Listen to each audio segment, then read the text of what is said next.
Hi, and welcome to Reddit Confessions. If you've ever sat at a party, holding a drink that tastes like dish soap while your own wife turns you into a public joke, well, congratulations. I've officially joined your club. Let me just tell you how my Friday night ended. Her laughter stopped the moment she read the first line of the documents I had folded inside my blazer for 3 days. But let me rewind. Just a little. Not for sympathy. Just clarity. It was a rooftop party. Not mine. Not hers. Technically it was for someone named Dane or Darnell, I honestly didn't care. It was one of those, let's dress like we make 6 figures and pretend we like each other, kind of parties. You know the type. Soft lighting, fake olives, music that sounds like an espresso machine having a breakdown. Braylon wanted to go. She said it'd be fun. That's what she always said when I raised an eyebrow. So I put on the same charcoal jacket she once said made me look trustworthy, and off we went. Now, you should know, I wasn't there for the mingling. I wasn't there for the fun. I was there because I already knew the truth. I had the texts. The hotel receipt. The voicemail she meant to delete but didn't. But I didn't want to confront her in a kitchen. I didn't want to do it during one of our dead conversations over leftovers. No. I wanted to give her the grand finale she always craved. And wouldn't you know it, she gave me the perfect entrance. She was laughing. Loudly. Louder than usual, honestly. Surrounded by 3 guys with sculpted stubble and 1 girl in neon heels that made my knees ache just looking at them. I stood a few steps behind the outdoor heater, half hidden, drink untouched. Then she said it. Oh, Eli. He's safe. Like a beige seatbelt. Comfortable. Reliable. You don't realize how boring it is until you try something with a little speed. Everyone exploded. Glasses clinked. Neon heels doubled over laughing. One of the guys said, "Damn, Bray." And she just raised her glass like she'd won an award. I didn't move. I didn't blink. I just walked up and slipped the folder onto the edge of the table, right beside the champagne bottle. Braylon blinked, confused. "What's this?" I didn't answer. I just turned, walked to the elevator, and hit the down button. I heard her voice behind me. It wasn't loud. It wasn't angry. It was shaking. "Eli, wait. What is this?" The elevator doors opened. I stepped in. And right as they closed, I said one sentence. "You wanted speed. You're free to crash now." The elevator ride down from that rooftop party felt like hours. I wasn't even breathing. I remember staring at the glowing floor numbers, clutching the glass in my hand so tightly that my knuckles went white. I didn't drink it. Just held it like a prop, like I was pretending to be one of those people who knew how to play cool. I didn't. I never have. By the time I hit the ground floor, I heard my phone buzz. I didn't need to check. I already knew who it was. I got into my car, tossed the untouched drink onto the passenger floor mat, and pulled out my phone. 10 messages. 2 missed calls. 1 voicemail. I played it on speaker, the car silent around me. "Eli, what is this? What are you doing?" Her voice cracked. For a second, she sounded like the woman I married. But then she added, "This is not how adults handle problems, you know. Are you seriously pulling this at someone else's party?" And just like that, the softness disappeared. She'd always been good at flipping the script. She once said in a fight, I should have married someone with more edge. I remember pretending not to hear it. But I heard everything now. When I got home, I sat in the dark. I didn't turn on the lights, didn't turn on the TV. I just opened the folder again, not because I needed to see it, but because I needed to remind myself that I wasn't going crazy. That I wasn't overreacting. The screenshots were still there. Nate's name still attached to every chat bubble. I kept going back to the one where she wrote, "He folds his towels like he's prepping for war. Sometimes I swear he's not a person, just a routine in khakis." I think that one hurt the most. Because I did fold towels neatly. Because I thought that made me helpful. Loving. Attentive. But to her, it was a punchline. Something to share with another man, like my entire personality was just this harmless flaw to mock behind my back. I didn't sleep that night. I lay on the couch, staring at the ceiling fan that spun so quietly, it felt like it was mocking me too. In the morning, I heard her key in the door. I stayed still. She walked in like she owned the place, like she hadn't detonated a grenade in the middle of our life 6 hours earlier. "Seriously, Eli," she shouted. "You blindsided me. In front of everyone. Do you know how humiliating that was?" I slowly sat up. My voice cracked when I spoke, I won't lie. I was embarrassed too, Bray. Every time you made me your punchline. Every time you whispered, "He's harmless," to your friends. She crossed her arms. I was joking. You never got my sense of humor. I laughed. That was the first time I laughed in weeks, and it wasn't joyful. It was bitter. Hollow. You called a man beige seatbelt in front of a crowd. You flirted with Nate in front of my face for months and told me I was imagining things. You said I wasn't exciting enough, and now you're mad because I stopped being predictable. She looked like she wanted to fire back. But she didn't. She just looked, stunned. Like it never occurred to her that I could walk away. That I had enough strength to plan my exit. I stood up and handed her the key to the apartment. "You've got until Monday to move your stuff. You can crash with Nate or joke about me on another rooftop, but this place. This beige seatbelt. It's done keeping you safe." Her mouth moved but no words came out. For the first time in years, she didn't have a line. And me? I walked out. I didn't even take shoes. Just my keys, my phone, and the leftover silence she'd created. I should have known she wouldn't cry. Crying would have meant she felt something, guilt, regret, sadness. No. Braylon didn't do emotions like that. She calculated, responded, redirected. So when I left the apartment that Saturday morning and checked into a rundown extended stay across town, I didn't expect an apology. What I got, though, was an email. Subject line, "Let's be reasonable." No greeting. No, "Hi, Eli." Just 3 paragraphs outlining why I was overreacting, how emotional damage should be mutual, and, my personal favorite, if you pursue a legal divorce right now, it'll reflect poorly on both of us in the community. The community. As if we were running for office together. She wasn't heartbroken. She was doing damage control. Within 2 hours, I got a message from her sister, then one from her friend Marcy, who never liked me, by the way, and finally one from an unknown number that turned out to be her HR director. She was already trying to paint me as the unstable one, the sensitive tech guy with self-worth issues who was blowing up their marriage because he couldn't handle her ambition. I sat on that scratchy motel comforter and realized something dark and simple: she'd been preparing for this longer than I had. I thought I was dropping a bomb. Turns out I was just lighting a fuse she laid months ago. Still, I had one advantage she didn't: the truth. The folder I gave her at the party didn't just contain the affair details. I included everything. Every lie. Every receipt. Even the Airbnb listing she thought she deleted from our shared iPad.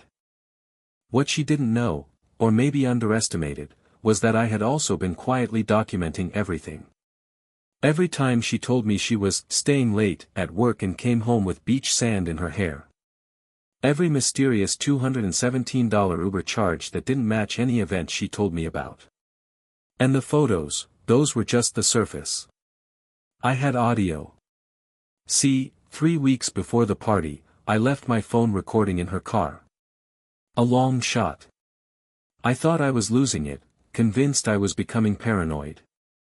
But one afternoon, I heard her laugh with someone, and then say clearly, if Eli ever found out, he'd write a sad poem and disappear. He's not the kind of guy who fights back. She was right about one thing, I didn't fight. But I didn't disappear either. I evolved. And nothing scared her more than that. Back at the motel, I sat with all this evidence and asked myself a question I hadn't dared ask until that night. What kind of woman builds an escape plan inside a marriage and still sleeps next to the man she's trying to escape from? I wasn't sure of the answer, but I knew I'd never sleep next to her again. I called a lawyer that same day. Her name was Camille, sharp, direct, exactly the kind of person Braylon always dismissed as intense. Camille wasn't just eager to help, she was furious on my behalf. And that was the first time in weeks I felt like I wasn't losing my mind. 2 days later, Braylon showed up at my motel. She didn't knock like someone who missed me. She knocked like a landlord checking for squatters. When I opened the door, she looked around like she might catch a disease just by breathing. "You don't have to do this," she said. "We can fix this. It's not like I left you. We're still here." I stared at her and said the one thing that shut her down completely, "You left the moment you gave someone else what I begged you for." That hit her. Her face twitched, like the muscles weren't sure whether to frown or laugh. "You're being dramatic, Eli," she snapped. "No one's perfect. I needed attention. You were too busy alphabetizing soup cans." She said it like she was reciting a line from a show. Like it wasn't real. Like I wasn't real. I didn't yell. I didn't cry. I just nodded and shut the door. Slowly. Quietly. And I locked it. Behind that door, I didn't feel like a winner. I felt like a man who was finally walking away from a slow-burn disaster. But what I didn't know then, what I couldn't have predicted, was that she wasn't done with me. Not by a long shot. She had one more surprise, and it was worse than anything in that folder. I thought the hard part was over. I thought handing her the papers in front of those smug party guests would be the most uncomfortable moment of my life. But apparently, Braylon doesn't believe in closure. She believes in strategy. And 3 days after she showed up at my motel pretending she wanted to fix things, I got served, not dinner, not peace, but a legal counterclaim accusing me of emotional manipulation, career sabotage, and intentional distress. My jaw literally locked when I read the first paragraph. She wasn't trying to save the marriage. She was trying to flip the narrative. She wanted to make it look like I was the villain. And worst of all, she was good at it. Her version of the story was cleverly written. In it, I was a jealous, controlling husband who couldn't handle a confident wife. She claimed I monitored her devices, isolated her emotionally, and, get this, undermined her reputation in professional spaces by publicly humiliating her. That rooftop moment? She framed it as an ambush. She said I planned it to psychologically destabilize her in a public setting. Meanwhile, I was sitting in a half-lit motel room with a busted AC unit and a sink that coughed rust. I wasn't destabilizing anyone. I was barely holding it together. I took the documents straight to Camille. She read them without flinching, but her tone changed. "She's trying to force a settlement. Scare you into silence. Probably thinks you'll walk away if she threatens your name." I felt sick. Not angry. Just gutted. I knew Braylon had become cold. Distant. Cruel even. But I never thought she'd go this far. Not just to lie, but to professionally destroy me. And for what? To protect her own image? To keep her little affair from staining her LinkedIn profile? I didn't say much during that meeting. I just nodded while Camille built a response and prepared to push back. The moment I left her office, though, I drove somewhere I hadn't been in years, my parents' old cabin, tucked into a wooded patch 2 hours out of town. I needed quiet. I needed to remember that there was a version of me that existed before all this noise. Before Braylon. Before the betrayal. I turned off my phone and sat by the old fireplace with nothing but the sound of rain against the tin roof. That's when the guilt crept in. Not guilt for leaving her. Guilt for staying so long. For giving so many parts of myself to someone who clearly saw me as disposable. I'd spent 11 years pouring patience, support, and security into a woman who had no idea what it meant to be loved steadily. But the silence didn't last long. When I finally turned my phone back on 2 days later, my inbox had exploded. Emails from colleagues. A message from my department head. Even a voicemail from HR. Apparently, Braylon had sent copies of her counterclaim to my workplace. Attached with a warning. She was trying to get me suspended, maybe even fired, before I could finish the divorce proceedings. Her goal wasn't to win. It was to ruin. I sat there, phone in hand, blinking at the screen like I'd fallen into someone else's nightmare. My voice cracked when I called Camille and told her. She's sending legal threats to my employer, I whispered, and I haven't done a damn thing wrong. Camille didn't hesitate. She told me to stay put, not to respond, and she'd handle it. But I felt helpless. Like I was dangling over a pit Braylon had dug while I was busy making her coffee every morning. That night, for the first time since this all started, I cried again. Harder than before. Not because I missed her. Not because I wanted her back. But because the woman who once kissed my forehead after every job interview was now trying to make sure I never worked again. And that's when I decided something. If Braylon wanted war, she was going to get the truth. All of it. Publicly. And not in a courtroom. No, I had a plan. A quiet one. But devastating. And it started with someone she never expected to turn on her. The morning the plan began, I didn't feel like a man plotting revenge. I felt like a deflated balloon pretending it could still float. I hadn't slept more than 2 hours in days. My appetite was gone, my voicemail full, and my job, my reputation, was now hanging on a thread thanks to a woman who once called me her safe place.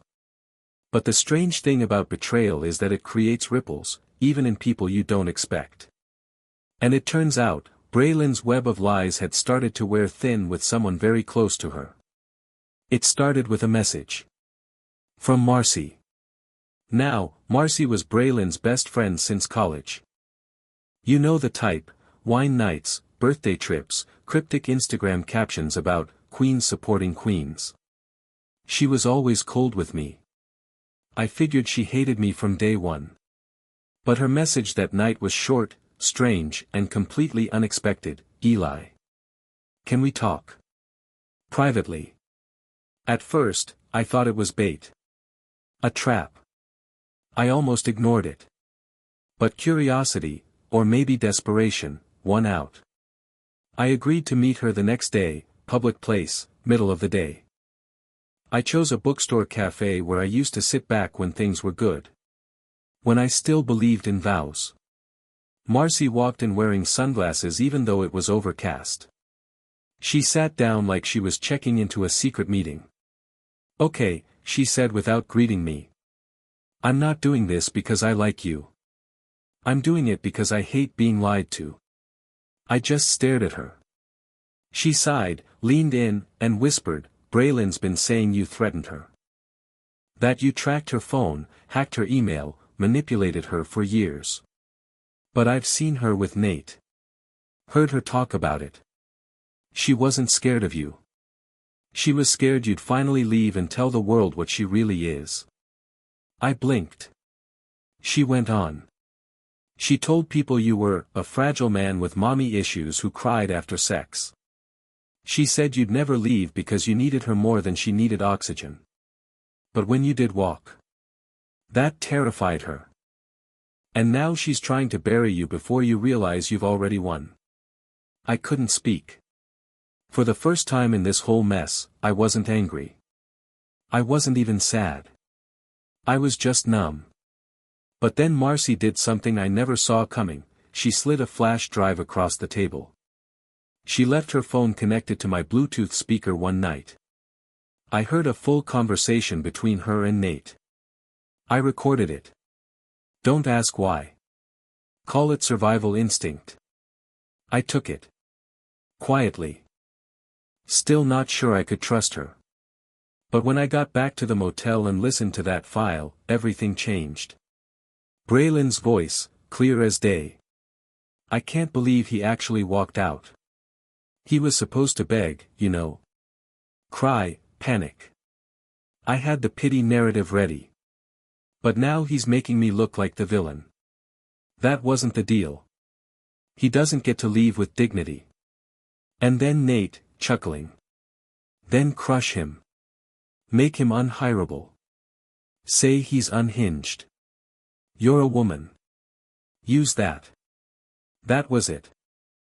That was the final nail. I didn't want revenge before that. I wanted peace. Escape. But now. Now I saw her clearly. She didn't just cheat. She didn't just lie. She wanted to ruin me, simply because I had the nerve to walk away with my spine still intact. She needed me to crawl so she could play the victim. And when I refused, she declared war. So I gave the recording to Camille. Within 24 hours, the tone of everything changed. My HR department backed off. The legal pressure shifted. Camille sent a warning that if Braylon continued any further attacks, we'd go public with everything. And just like that, silence. But it wasn't over. Not yet. Because Braylon wasn't done scheming. And what she did next wasn't just cruel, it was deeply personal. She went after someone I had sworn to protect. And that's where I drew the line. I didn't think she'd go after Clara. That's the part that still knots my stomach. You expect betrayal in a marriage to hurt. You don't expect it to bleed over into people who have nothing to do with it, people who trusted her just by extension. Clara is my niece. My sister's daughter. 17, sharp as hell, and probably the only person who still called me cool after this whole mess started unraveling. She was helping me with my resume, prepping for tech roles while I figured out what came after the storm. She'd been around Braylon plenty over the years. They even used to go shopping together, and for a while, I thought they actually liked each other.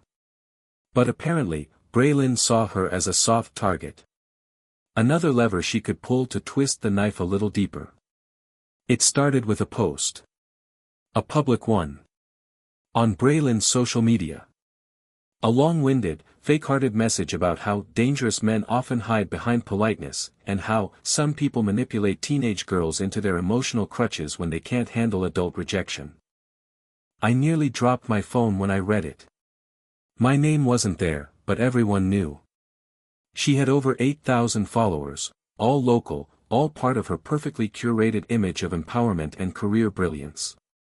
And she used that platform to suggest, without saying it, that I had been inappropriately confiding in a young girl, because I was emotionally immature, and trying to replace his broken marriage with praise from impressionable minds. I was beyond humiliated. I was furious. I felt sick. I called my sister immediately. She was already shaking when she picked up. Clara had seen the post. And she was devastated. I couldn't even get words out. My sister did all the talking. You need to shut her down, she said, her voice cracking. This isn't just divorce games, Eli. She's using a child to smear you. She's not just cruel, she's dangerous. I didn't eat that day. Couldn't. I just sat in the corner of that motel room, blinds drawn, my fists clenched so hard my knuckles popped. And still, I wasn't thinking about revenge. Not yet. I was thinking about how Braylon could sleep at night. How she could weaponize a kid, a teenager, just to smear me one more time in her campaign of lies. It wasn't just slander. It was a moral collapse. And in that moment, I realized something crystal clear: I wasn't the weak one in this story. She was. Because if you have to lie, distort, and invent monsters just to make yourself look like a victim, then you were never a victim at all. That night, I didn't sleep. But I did act. I called Camille. I told her everything. The post. The implications. Clara's reaction. She went cold. Silent for 10 seconds. Then said, "We're filing a cease and desist tonight. If she pushes this further, we're suing for defamation with child endangerment implications." No more waiting. But I didn't stop there. I also contacted a journalist. Not TMZ. Not some blog. A quiet local outlet that specialized in narrative rehabilitation, basically, giving wrongly accused or defamed individuals a chance to tell their full story. I gave them everything. Redacted where needed. No smearing. No exaggeration. Just facts, backed with screenshots, audio, legal documents, and a timeline that made Braylin's stories crumble like ash. The article went live 48 hours later. Headline: The other side of the story, one man's quiet exit from a loud divorce. The ripple effect was instant. Comments. Shares. People asking questions. Some defending her still, but most, surprised. Some even admitted they'd been manipulated by her curated victim narrative. And best of all, Clara's name was cleared, because it had never belonged in her lies to begin with. That same evening, Braylin sent me a voice memo. 42 seconds of venom masked as concern. "You think this makes you look strong? You're pathetic, Eli. You need to be pitied. That's your only currency. I tried to walk away quietly, but you dragged this into the mud." I deleted it. No reply. Because the truth is, I wasn't dragging anything. I was finally standing. And she hated that more than anything. There's a moment, right after the fire, when the air gets eerily still. That's what the days after the article felt like. Not triumph. Not chaos. Just stillness. Braylin had always been good at controlling the story, but now she had to watch it twist in her hands. People started asking questions. Not just online, but in her real, carefully curated life. The colleagues who reposted her breakup monologues with heart emojis started removing their comments. A few of her favorite clients at the firm she worked for pulled back on communications, citing uncertainty around recent public concerns. It turns out, when your personal brand is built on empowerment and female mentorship, smearing a 17-year-old girl and lying about your ex-husband's mental state doesn't age well. I didn't gloat. Not once. I didn't post, I didn't share. I didn't even respond to the dozens of people, some strangers, some old acquaintances, who suddenly felt compelled to say, "I'm sorry, man, I had no idea. I wasn't doing this for redemption points. I just wanted the truth to breathe after being buried under 6 months of Braylin's fiction." But that silence. That killed her.